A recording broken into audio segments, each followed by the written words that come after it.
Thoughtful Thursdays, and I'm going to talk about Gen Zs that I'm meeting. And of course, this is just last 2 weeks of interacting with a whole lot of them. Again, I think I spoke about this in the last earlier episode about how people enrich your life, and they give you a peek into their life for those microseconds. And I was privileged to meet a lot of them. And one thing that has been coming up constantly in the last 1 year that I've been meeting them is that they don't want to worry and want to really enjoy every moment in their life. They want to live every moment. And I've said they want to seize every moment and enjoy. What is the implication of that?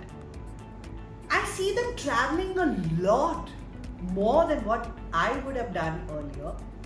I'm seeing them exploring different cultures and cuisines and accepting and embracing all of this. And I think there's a lot of implications for organizations, because we have Gen Zs working with us and drop of a hat, they want to go somewhere, right? They want to travel. I want to encourage that wholeheartedly, because what I get is an enriched person with a lot of perspective, exposure and experience, and that is what all organizations want, right? And the freshness of the perspective that they can bring. The second thing, from a brand point of view, I think, do you want to do the same Ghisa Pitta event, or do you want to do something different where you help them connect with people, experience different cuisines?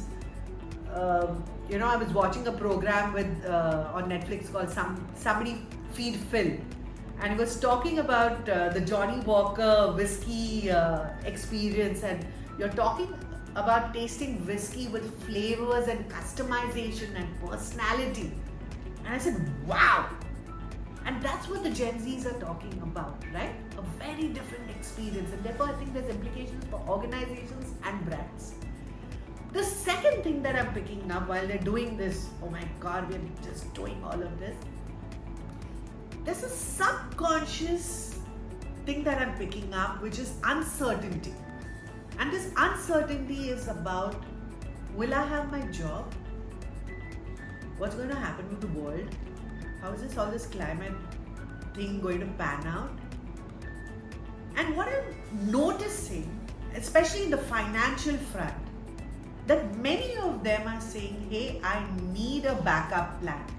If this job is not going to be there, do I need another skill? So you saw during COVID, there was this massive upgrading of learning new things and skills, and can I do this and can I also learn this? So if this doesn't work out, I have another alternative solution. The second thing that I'm seeing is this whole backup plan. And this came up earlier, about 7-8 years ago, about saying that a backup plan hai, I'll invest in shares or mutual funds. So I have that extra money just in case this is not giving me what I want. So there is a need for this surplus amount of money, and therefore another thing that I'm picking up is it's pretty cool to do a side hustle. Now many of us might get very worried that, boss, while he's working for me, is he doing something else? But maybe they're doing something else on a Saturday, Sunday. How does it matter? As long as it's not jeopardizing what I do. But there's no, I'm just sharing what I'm picking up, and therefore we have to understand the Gen Zs in light of many, many aspects that are happening. And I think that's got a lot of implications for brand and organizations.